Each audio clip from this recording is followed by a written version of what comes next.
उधार से कैसे बचें और उधार हमें किन्हें देना है और उधार देना है या नहीं, यह हम इस वीडियो में डिस्कस करेंगे।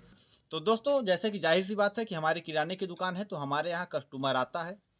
हमारे नज़दीकी एरिया का कस्टमर आता है, दूर दराज का कस्टमर आता है, रोड पे चलते हुए भी कस्टमर आते हैं। तो हमें उधार किन्हें देना है और किन्हें नहीं देना है, यह हमको फैसला करना बहुत ज़रूरी है। उधार किसको देना है और किसको नहीं देना है, यह फैसला करना बहुत ज़रूरी है। और फैसला कोई और नहीं, खुद हमें करना पड़ेगा। किसी व्यक्ति ने 100 का सामान लिया और आपके पास ईमानदारी से 1 हफ्ते में वापस कर दिया, तो आपको उसके प्रति विश्वास जागृत हो जाएगा कि नहीं, यह बंदा जो है तो 100 लिया था, दे दिया था पिछले बार। अगर अब 150 का भी अगर वो डिमांड करेगा हमसे, तो हम आशा और उम्मीद लगा के आएगा कि मिल जाएगा और मिल भी जाएगा। हमें ऐसे ही लोगों को देना है जो बात जमान के पक्के हों। आपका अगर कोई बंदा उधार खाया है, उसके पास पैसे हों या ना हों, फिर भी वह आपके पास आता हो और सामान ले करके जाता हो।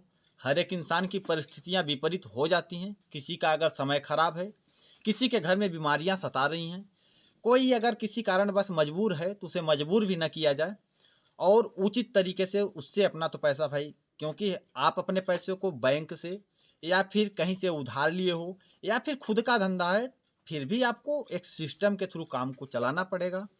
उधार उतना ही दें जितने में आप ना बैठ जाएं या आप न टूटें। उधार की एक सीमा बनाएं।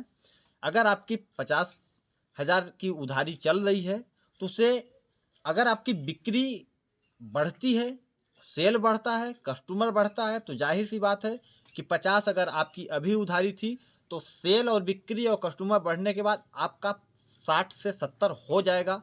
जाहिर सी बात है, कमाई जब बढ़ेगी, जब कस्टमर बढ़ेगा, तो प्रोडक्ट ज़्यादा सेल होगा और ज़्यादा उधार भी होगा। उधार होगी तभी कमाई होगी। उधार से बचाने का मात्र हमारे पास 2 से 3 आइडिया हो सकते हैं। जैसे कि हमारी दुकान लोन पे है, हम किसी कस्टमर को ऐसे करके उसे उधार से मना कर सकते हैं। या फिर हम यह बोल सकते हैं कि भाई मेरी दुकान नहीं है, मैं किसी और का दुकान चला रहा हूँ, मेरे यहाँ से कोई कैपेसिटी नहीं है, भैया आप 50 की शक्कर है, आप 49 में ले जाओ, 48 में ले जाओ। आप, हमारी खरीदी 45 की है, अगर आपके पास 48 नहीं है, आप 45 में ले जाओ। लेकिन मेरे भाई साहब, हाथ जोड़ के निवेदन है मेरा कि मेरे से उधार मत करो, क्योंकि मालिक का इजाज़त नहीं है। ऐसे करके आप अपने उधार को मेंटेन कर सकते हैं।